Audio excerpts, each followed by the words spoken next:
नमस्कार बच्चों, आज हम कक्षा 11वीं की ऐच्छिक हिंदी की पाठ्यपुस्तक अंतरा भाग 1 के रीतिकालीन कवि पद्माकर के विषय में पढ़ने वाले हैं। पद्माकर कवि के कवित्व की सप्रसंग व्याख्या आप पिछली वीडियो में समझ चुके हैं। आज हम पद्माकर कवि का साहित्यिक परिचय समझेंगे और साथ ही कवित्व पर आधारित प्रश्न उत्तरों पर भी चर्चा करेंगे। बच्चों, आज की इस वीडियो में मैं पद्माकर कवि के विषय में समझाने वाली हूँ कि पद्माकर कवि जो कि रीतिकाल के एक सुप्रसिद्ध कवि माने जाते हैं। आपको मालूम है हमारे हिंदी साहित्य के विकास में 3 अंग हैं। पहला आदिकाल या वीरगाथा काल, दूसरा मध्यकाल और तीसरा आधुनिक काल। मध्यकाल में 2 भाग किए गए हैं, पहला भक्तिकाल और दूसरा रीतिकाल। रीतिकाल में 3 प्रकार के कवि हुए थे, रीतिबद्ध, रीतिमुक्त और रीति सिद्ध। पद्माकर कवि एक ऐसे रीतिकालीन कवि हुए हैं जिनका कि पूरा परिवार क्या बल्कि कहना चाहिए इनका पूरा वंश ही रीति पर आधारित रचनाएं करता था। कविताएं करने वाला ही इनका पूरा वंश था। इसीलिए इन्हें बचपन से वैसा माहौल मिला और उसी पारिवारिक वातावरण का प्रभाव इनकी रचनाओं पर पड़ा और इन्होंने बहुत ही सुंदर प्रकृति, श्रृंगार, सौंदर्य से संबंधित रचनाएं रची, जिससे इन्हें अनेक सम्मान भी प्राप्त हुए। इन्हें जयपुर नरेश के द्वारा तो कविराज शिरोमणि की उपाधि तक दी गई। इन्हें कवीश्वर के नाम से जाना जाता है और ब्रज भाषा में इन्होंने बहुत ही खूबसूरत रचनाएं की हैं, जिनमें से 3 कवित्व तो हमारे पाठ्यक्रम में भी हैं। आपने उनके सप्रसंग व्याख्या पिछली वीडियो में समझ ली है, परंतु एक बार मैं बहुत सार रूप में उन तीनों कवित्व का पुनरावृत्ति करा देती हूँ कि पहले कवित्व में बसंत ऋतु का वर्णन था और दूसरे कवित्व में हमने पढ़ा था होली के आने पर ग्वालों और ग्वालिनों के व्यवहार में होने वाले परिवर्तन का वर्णन था और तीसरा जो कवित्व था वह वर्षा ऋतु पर आधारित था कि वर्षा ऋतु के आने पर किस प्रकार से प्रकृति में परिवर्तन आ जाते हैं। तो इनका जो पूरा साहित्य है वह विभिन्न प्रकार के अलंकारों से युक्त है, जिसमें अनुप्रास अलंकार के माध्यम से विशेष रूप से ध्वनि चित्र उभारे गए हैं और वैसे उपमा, श्लेष, रूपक इत्यादि अनेक अलंकारों का वर्णन हमें देखने को मिलता है। इन्होंने ब्रज भाषा में जो इतना सुंदर मुहावरों और लोकोक्तियों का प्रयोग करते हुए अपने भाव अनुभूति को व्यक्त किया है वह देखने योग्य है। तो जल्दी से आइए हम पहले इनके साहित्यिक परिचय के मुख्य बिंदुओं पर नज़र डाल लेते हैं, जिसमें हम पढ़ेंगे जीवन परिचय, रचनाएं, भाषा शैली और साहित्यिक विशेषताएं, और उसके पश्चात हम तीनों कवित्व के ऊपर आधारित प्रश्नोत्तर पर भी चर्चा करेंगे।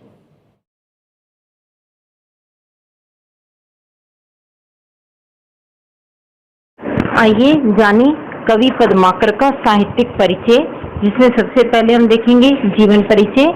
रीतिकालीन कवि पद्माकर का जन्म 1753 ईस्वी में हुआ था।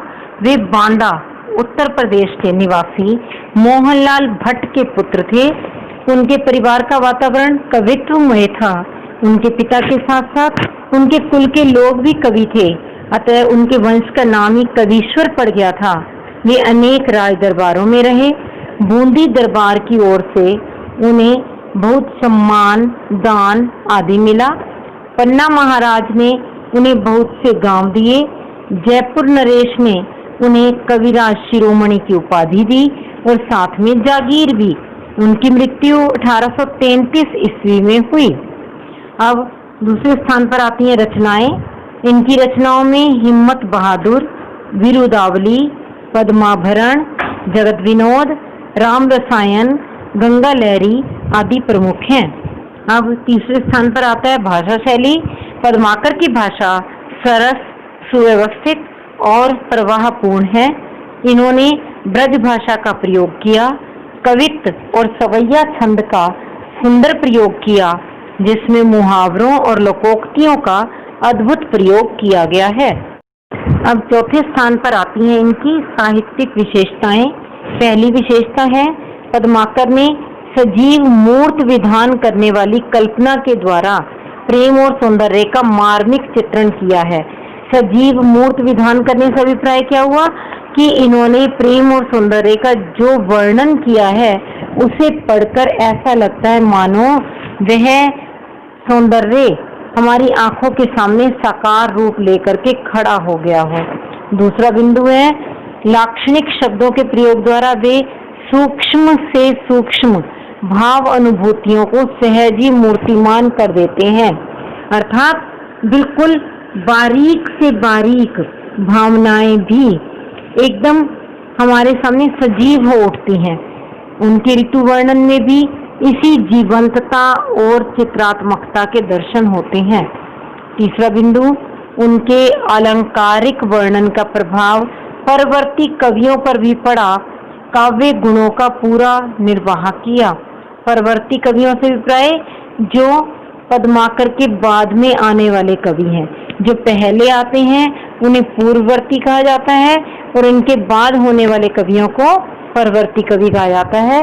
तो परवर्ती कवियों पर भी इनके अलंकारिक वर्णन का प्रभाव पड़ा है और इन्होंने काव्य गुणों का अर्थात रीति का पूरा निर्वाह किया है। काव्य रीति के अनुरूप ही अपनी रचनाएं की हैं। और चौथा बिंदु पद्माकर के प्रिय अलंकार हैं यमक, श्लेष, उपमा, उत्प्रेक्षा, अनुप्रास आदि। और अनुप्रास अलंकार द्वारा ध्वनि चित्र खड़ा करने में ये अद्वितीय हैं।